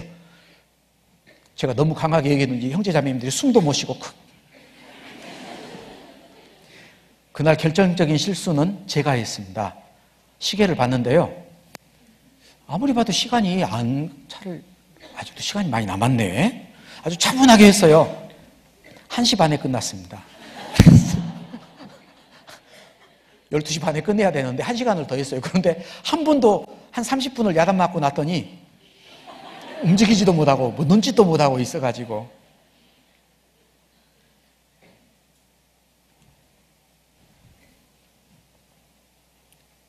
주일날 아침 되면은 어쩔지 모르겠어요. 인천교회 우리 중고등부 학생들 찬송가 안 가져옵니다.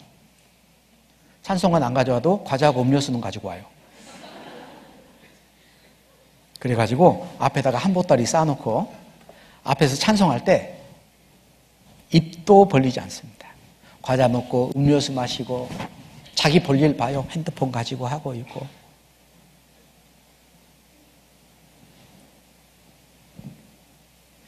여러분 한번 봐보시죠. 경건의 모양은 있으나 경건의 능력을 부인하는 자다. 디모데후서 3장에 나오죠. 말세 고통하는 때가 이르리니 하면서 이 같은 자들에게서 네가 돌아서라 라고 얘기를 합니다. 그런데 여러분 잘 생각해 보셔야 됩니다.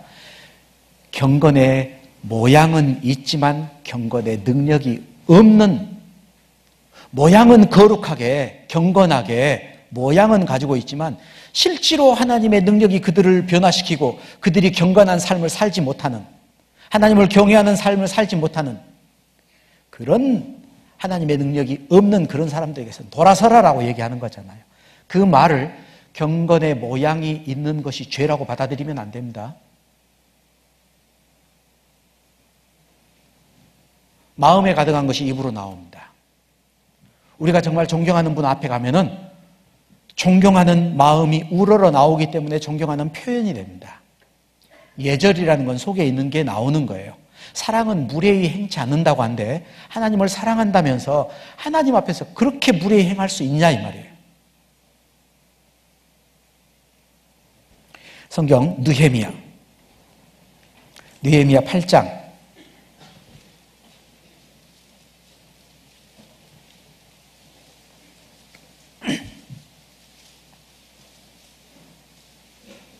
느헤미야 8장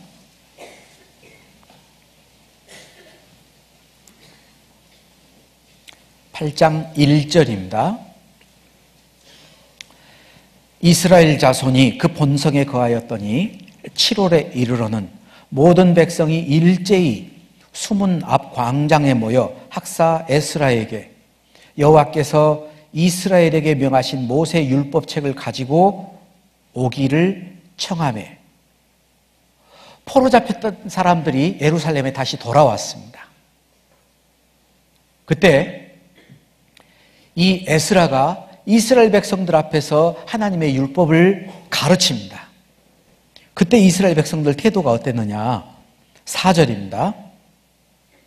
때 학사 에스라가 특별히 지은 나무 강단의 섬에 말씀을 배우기 위해서 이렇게 특별히 사람들이 모여 있으니까 나무로 강단을 만들었어요. 단상을 만들었습니다.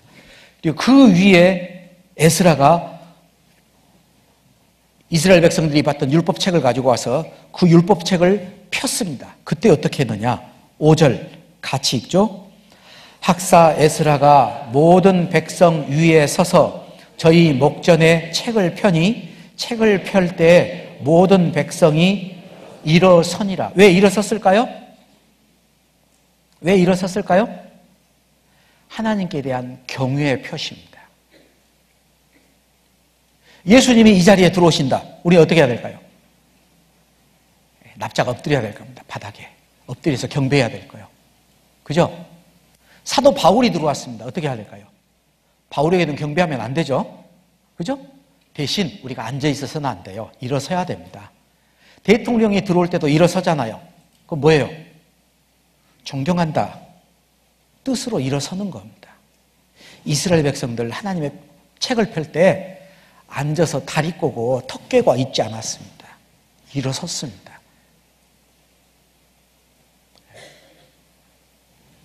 사도행전 10장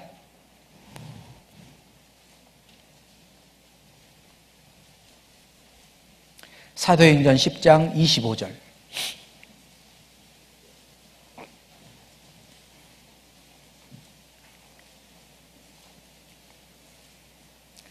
사도행전 10장 25절 마침 베드로가 들어올 때 고넬료가 맞아 발 앞에 엎드려 절하니 베드로가 가로되 일으켜 가로되 일어서라 나도 사람이라 하고 32절 사람을 요바에 보내어 베드로라 하는 시몬을 청하라 저가 바닷가 피장 시몬의 집에 우거하느니라 하시기로 내가 곧 당신에게 사람을 보내었더니 오셨으니 잘하였나이다. 그 다음 같이 읽어보죠. 이제 우리는 주께서 당신에게 명하신 모든 것을 듣고자 하여 다 하나님 앞에 있나이다. 이 백부장 고넬료는 특별히 하나님을 경외하는 사람이고 백성을 많이 구제하고 하나님이 기도했던 사람입니다. 그래서 천사를 보내서 고넬료가 구원받을 수 있도록 베드로를 청하라라고 했어요. 그래서 사람을 보내서 베드로를 청했을 때 베드로가 들어오니까 엎드려 절하고 나는 사람이니까 나에게 경배하지 말라 일어서라. 그때 이제 고넬료가 하는 말이 이러이러해서 당신을 보냈는데 당신이 오셨으니까 잘하셨습니다. 그리고 고넬료는 베드로 앞에 있다라고 말하지 않고 이 모든 것을 듣고자 하여서 우리가 다 하나님 앞에 있나이다. 하나님 말씀 앞에 있다라는 걸 알고 있었어요. 경외하는 마음이 있었습니다. 그 사람을 경외하는 게 아니었죠. 하나님을 경외하는 마음을 가지고 있었습니다. 우리는 지금 보시죠. 지금은 하나님은 우리 가운데서 역사하고 계십니다. 성령께서 각 사람에게 필요한 말씀을 주십니다. 말씀을 대언하는 자에게도 하나님이 성령으로 감동케 하고 성령의 감동으로 기록된 말씀을 또 깨닫도록 도와주시고 그래서 자기가 읽고 자기가 묵상하고 하다가 깨달아진 말씀을 가지고 또 여러분들에게 가르치게 합니다. 전파하는 자가 없이 어떻게 깨달을 수 있느냐? 가르치는 자가 없는데 지도하는 자가 없는데 어떻게 말씀을 듣고 배우겠어요? 성령이 하시는 일이에요. 성령이 우리 가운데 함께 하시고 하나님이 함께 있는 그 시간에 하나님께 감사합니다라는 찬양은 우리끼리의 교제도 되지만 하나님께 직접 드리는 찬양도 됩니다. 우리가 교회의 신앙도 자라야 됩니다. 어린아이 때는 철부지예요. 못 모르고 하지만 나이를 먹고 연수가 차서 철이 들어가면은 성숙도가 더 달라져야 됩니다. 각 구원받은 분 또는 말씀 들으러 온 분들 졸지 말라고 사탕도 커피도 주죠? 그죠? 그런데 그거 먹고 커피 마시면서 졸음 쫓아서 말씀 잘 듣고 구원을 받았으면은 이제는 하나님을 경외하는 삶이 무언가도 배워야 될 거 아니에요. 근데 당연히 말씀 시간은 과자 먹는 시간. 구원받지 못한 이방인들은 외모를 중시하잖아요. 하나님은 사람을 외모로 취하지 않습니다. 그 말은 외모는 쓸데없다라는 얘기는 아닙니다. 왜? 사람은 외모를 보니까요. 자기에게 그럴 권한이 있어도 그 권한을 사용하지 않는 게 믿음의 성숙입니다. 여러분 한번 보시죠. 제가 말씀 시간에 말씀 듣고 있는데 과자 봉지 까놓고 음료수 마셔가면서 목사님 말씀하고 있는데 이렇게 과자도 먹으면서 커피도 마시면서 말씀을 들었어요. 여러분 어떻게 생각이 들겠어요? 아, 목사님도 저렇게 드시는구나. 우리도 들자. 그게 형제자매들에게 판단받는 죄를 짓게 만드는 거예요. 그러면 안 해야 될 거 아니에요. 그죠? 내 자유함 때문에 형제자매가 걸림이 되면 안 되잖아요. 사도 바울은 그래서 고기 안 먹겠다고 얘기했잖아요. 율법이 아니고 사랑의 도입니다. 성숙된 신앙이에요. 물론 저도 믿습니다. 우리 중고등부 학생들 지금은 그렇지만 좀 더 성숙해지면은 그러지 않으리라. 그런데 때로는 성인들도 그러는 모습을 봐요. 말씀이 끝났습니다. 저는 그거 안 했으면 좋겠어요. 말씀 끝나고 나서 마침 찬송을 하잖아요. 찬송하시겠습니다. 그러면 꼭 카메라가 사람을 이렇게 보여줘요.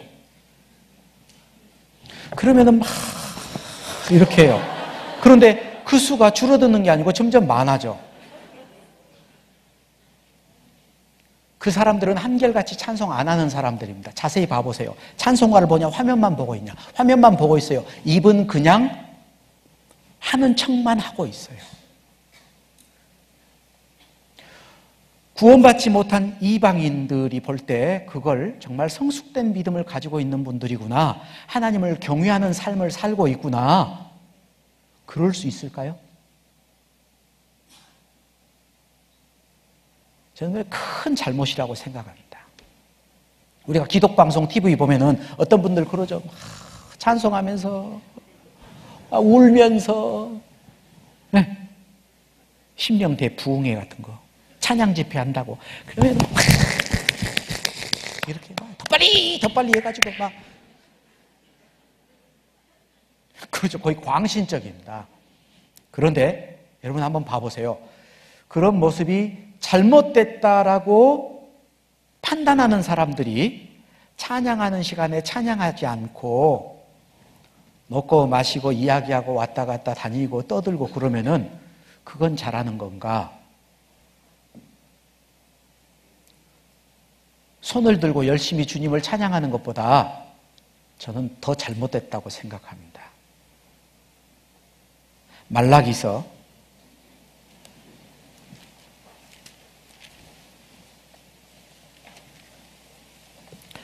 1장 6절입니다.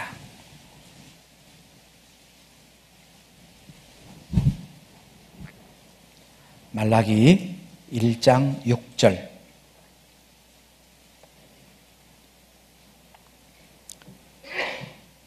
같이 읽어보죠. 내 이름을 멸시하는 제사장들아, 나 만군의 여호와가 너희에게 이르기를 아들은 그 아비를 종은 그 주인을 공경하나니 내가 아비일진데 나를 공경함이 어디 있느냐? 내가 주인일진데 나를 한도다. 내가 아비인데 내가 주인인데 나를 공경함이 어디 있냐? 너희가 나를 멸시했다. 왜 멸시했느냐? 8절. 만군의 여호와가 이르노라. 너희가 눈먼 희생으로 드리는 것이 어찌 악하지 아니하며 저는 것 병든 것으로 드리는 것이 어찌 악하지 아니하냐. 이제 그것을 너희 총독에게 드려보라. 그가 너를 기뻐하겠느냐 너를 간합하겠느냐? 우리 입에서 나오는 열매, 그 가운데 찬양이 있습니다. 하나님은 특별히 노래로 찬양하시는 것을 너무너무 기뻐하십니다. 시편 69편에 있죠? 시편 69편.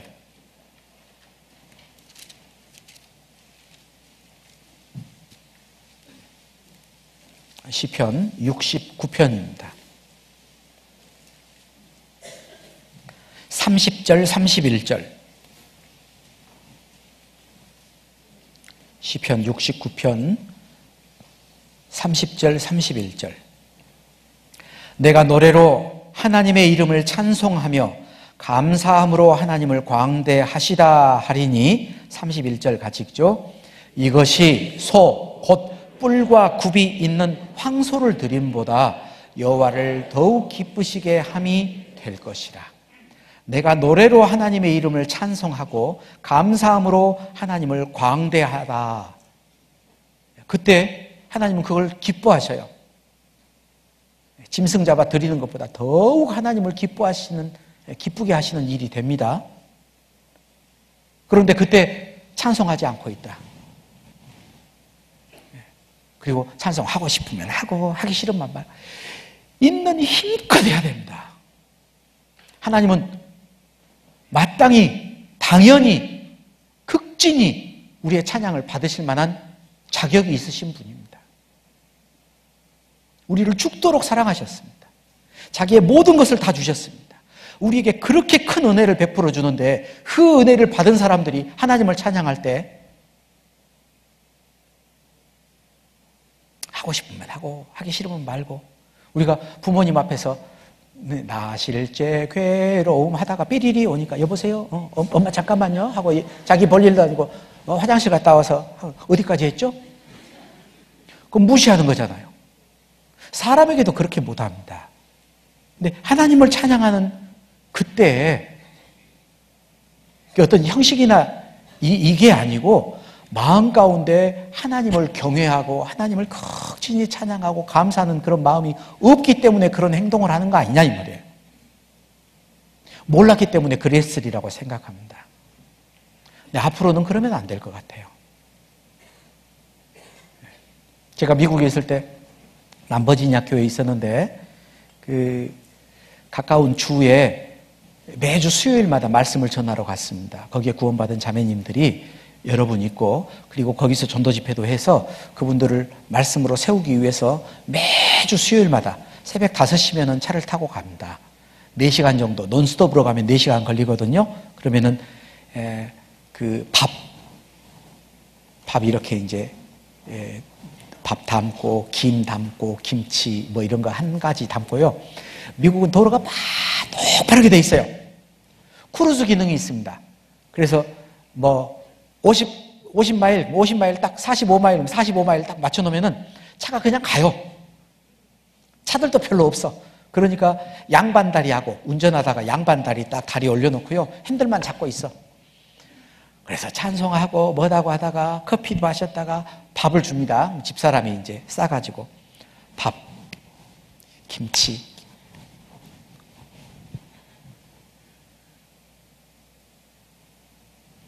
그런데 그분들이 모이는 장소는 미국 교회당이었어요. 미국 교회가 큰 교회였습니다.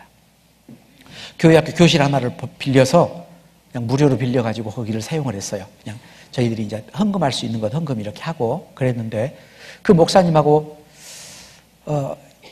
교제를 하는데 그 목사님이 참 구원받은 분 같아요. 구원에 관한 부분은 우리하고 다를 게 하나도 없더라고요. 교회과는 조금 다른 게 있어도.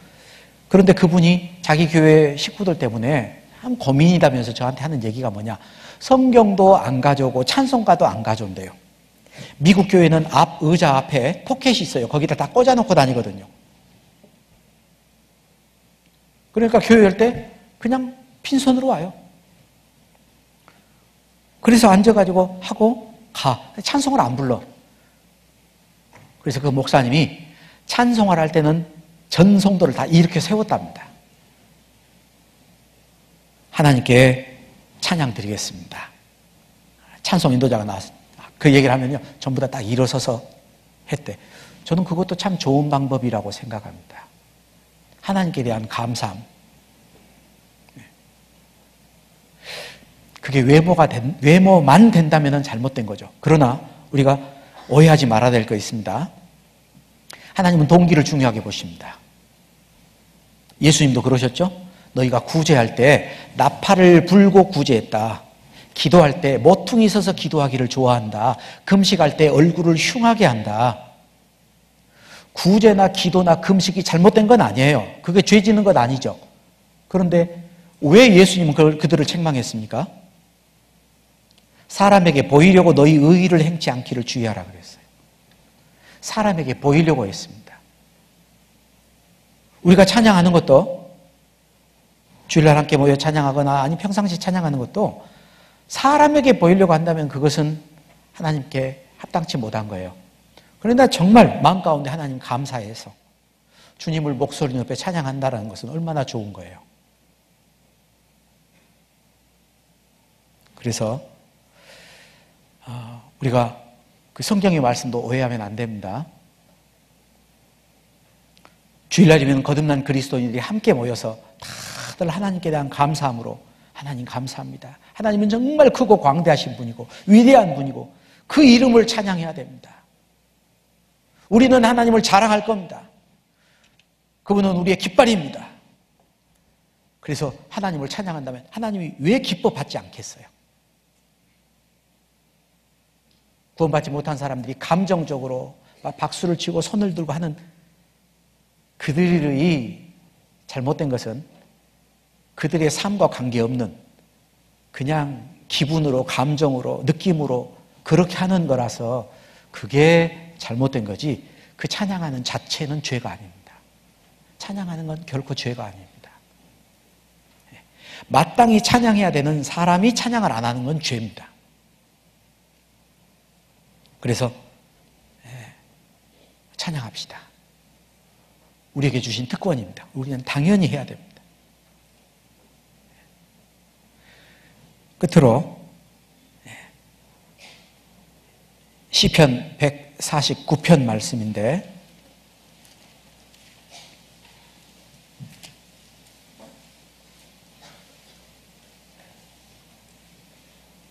시편 149편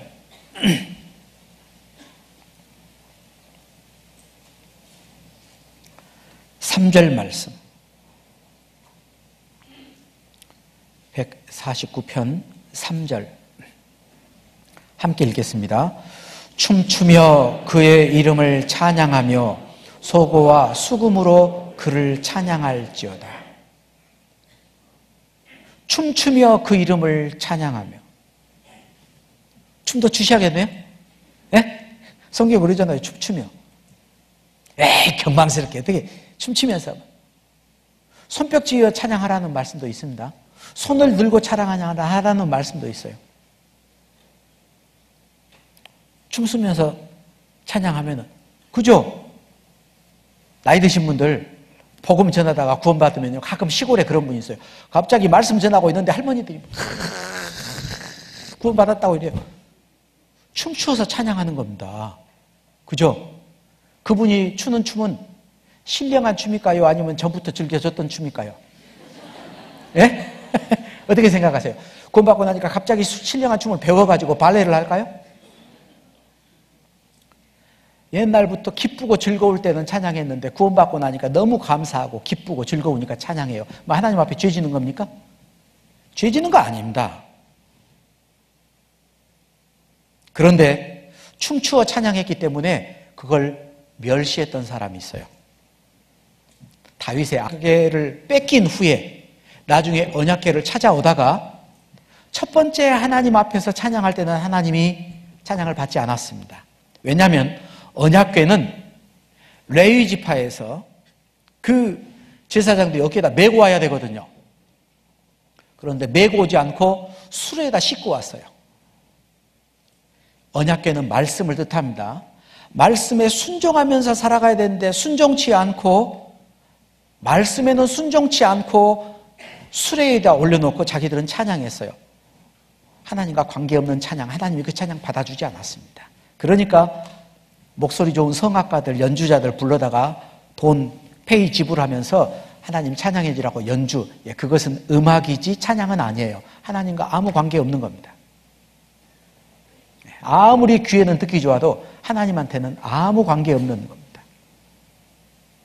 그래서 나중에 첫 번째 언약궤를 메고 오는 데는 실패했죠.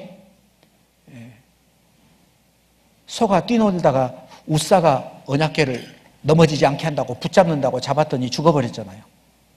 그래서 언약궤를 가져오지 못하고 언약궤를 두고 이스라엘 백성들이 다시 돌아옵니다. 그리고 나중에 다윗이 알았어요. 전에는 우리가 하나님의 언약대로 행치 않았다. 그리고 규례대로 거룩한 옷을 입게 하고, 그리고 언약궤를 메고 돌아오면서 이스라엘 온 백성들이 뛰놀며 찬양을 했습니다. 그런데 그걸 비난했던 사람이 있어요. 그 아내가 그랬습니다. 사무엘하 6장. 사무엘하 6장.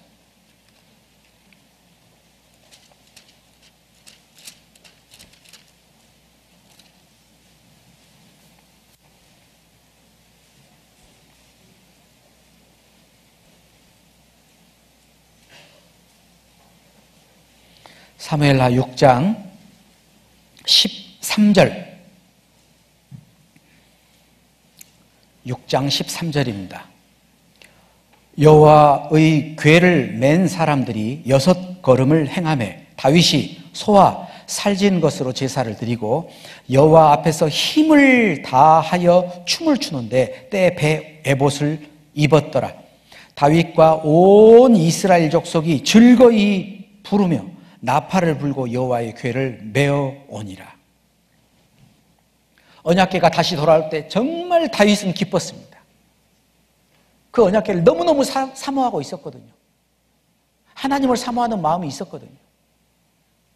돌아오니까 다윗이 힘을 다하여 춤을 추는데, 춤을 얼마나 열심히 췄으면은 춤을 다하여 그래서 너무너무 기뻤습니다. 그래서 자기 있는 힘껏 하나님 앞에서 뛰놀며 즐거워했어요.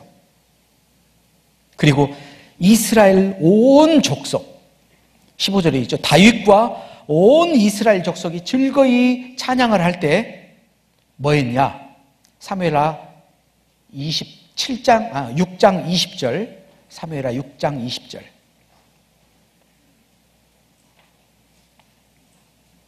아, 16절부터 읽겠습니다. 16절. 여호와의 궤가 다윗성으로 들어올 때 사울의 딸 미갈이 창으로 내어보다가 다윗 왕이 여호와 앞에서 뛰놀며 춤추는 것을 보고 심중에 저를 업신여기니라. 왜냐? 다윗은 목동 출신이잖아요. 그죠? 양치기 소년 촌놈이었습니다. 자기는 공주였고 레벨이 다르거든요. 어려서부터 듣고 배우고 교육받고 자랐던 것들이 차원이 달라요. 아이고, 왕이라면서 저렇게 채통 없이. 그래서 다윗이 들어오니까 미갈이 20절에 얘기합니다. 다윗이 자기 가족에게 축복하러 돌아오매 사울의 딸 미갈이 나와서 다윗을 맞으며 가로되 이스라엘 왕이 오늘날 어떻게 영화로우신지 방탕한 자가 염치 없이 자기 몸을 드러내는 것처럼 오늘날 그 신복의 계집종의 눈앞에서 몸을 드러내셨도다. 다윗이 미갈에게 이르되 이는 여호와 앞에서 행한 것이라. 이는 여호와 앞에서 한 것이니라. 계집종 앞에서 한 게 아니고 나는 하나님 앞에서 뛰놀겠다.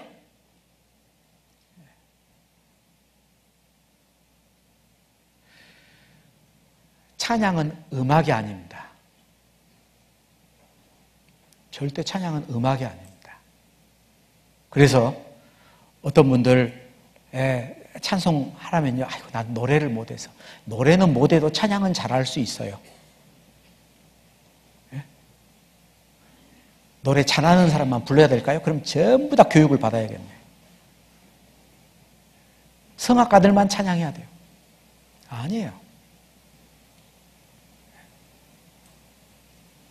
구원받은 그리스도인은 누구나 하나님 앞에 아름다운 찬양을 드릴 수 있습니다.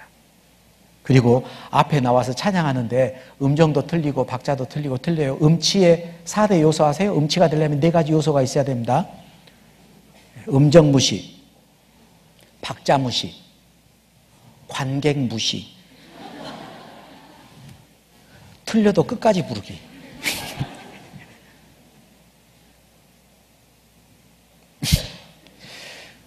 우리 서도석 목사님, 좀 섭외하기 어려운 분 모셨다는데, 제가 서울중앙교회에서 1년 동안 서 목사님하고 같이 있었어요. 참, 때로는 제게 참 은혜도 되지만 때로는 괴로운 시간이 있습니다. 누가 그 허스키한 목소리로 트로트풍으로 꼭 찬양을 불러요. 그것도 가까이에서 부릅니다. 누구라고 얘기 안 하셔도 알죠? 그분한테 가면은 모든 노래가 트로트풍으로 바뀝니다. 그래도 은혜가 됩니다. 왜냐하면 찬양이기 때문에 그래요. 노래 못한다고 업신여기지 마세요. 찬양은 음악이 아니기 때문입니다. 어떤 형식에만 너무 얽매는 것도 잘못된 겁니다. 그게 우리의 찬양을 못하도록 막는 거예요. 어느 교회 가면은 우리 찬송할까요? 예! 한 곡 더 해요. 누가 좀 찬송 불러보자고 구역 모임할 때 또는 그 가정들 2분씩 부부가 돼도 서서 또 가족도 찬양하라 그러잖아요. 어떤 교회 가서 그런 거 하면은요, 다 합니다. 어떤 교회는 죽어도 안 해요. 죽으면 하겠죠, 하나님 앞에 가서는. 잘못된 겁니다.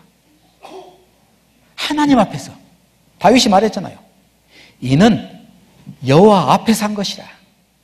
우리가 하나님 앞에 찬양할 수 있잖아요.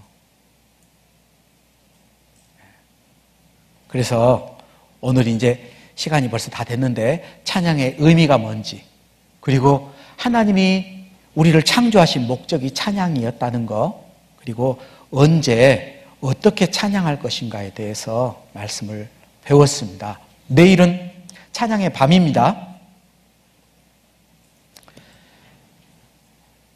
제가 찬양대원들하고 준비하면서도 했던 얘기가 있어요. 내일 찬양의 밤은 앞에 나와 있는 분들이 음악회 하는 거 아닙니다. 제발 하나님께 기도하면서 부탁하는 게 찬양 감상하는 사람들이 돼가지고 마치 음악회 돌아가면서 이번에 출연자 누구는 노래가 괜찮더라, 누구는 이러던데, 하나님 그러지 않게 해주세요. 돌아가는 분들이 마음 가운데 하나님 감사합니다. 그리고 들었던 그 찬양이 내 입에서 어렁어렁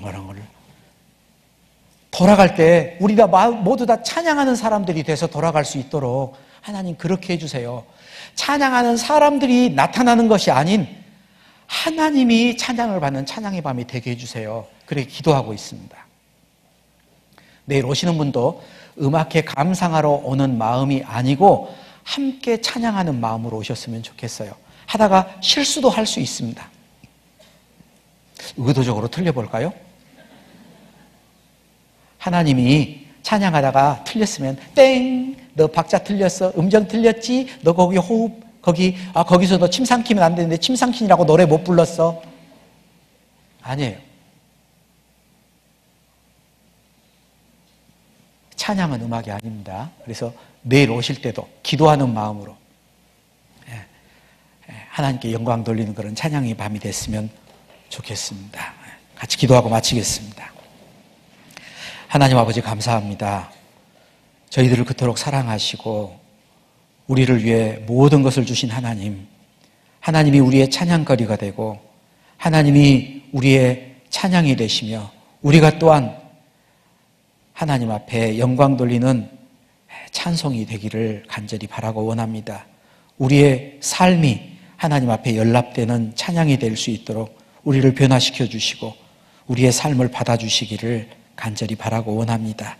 그동안 찬양의 의미가 무엇인지, 얼마나 중요한지, 또 왜 찬양을 해야 되며 어떻게 해야 되는지 알지 못했던 무지함 때문에 찬양하는 일에 게을렀음을 하나님 앞에 자복합니다.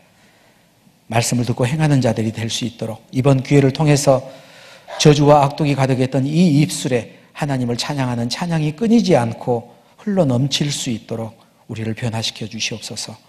그리하여 우리를 통하여 나타내고자 원하시는 하나님의 그 모든 뜻이 유감없이 나타날 수 있도록 인도해 주시기를 원합니다. 돌아가던 발걸음도 지켜주시고 특별히 내일 하나님 앞에 찬양 돌리는, 영광 돌리는 찬양의 밤이 계획되어 있습니다. 찬양대 형제자매님들, 또 찬양하는 형제자매님들 뿐만 아닌 모든 형제자매들이 한 마음으로 하나님의 영광을 나타내는 찬양의 밤이 될 수 있도록 도와주시옵소서. 우리를 사랑하시고 함께 하시고 우리를 인도하시는 우리 구주 예수 그리스도 이름으로 감사하며 기도드리옵나이다. 아멘.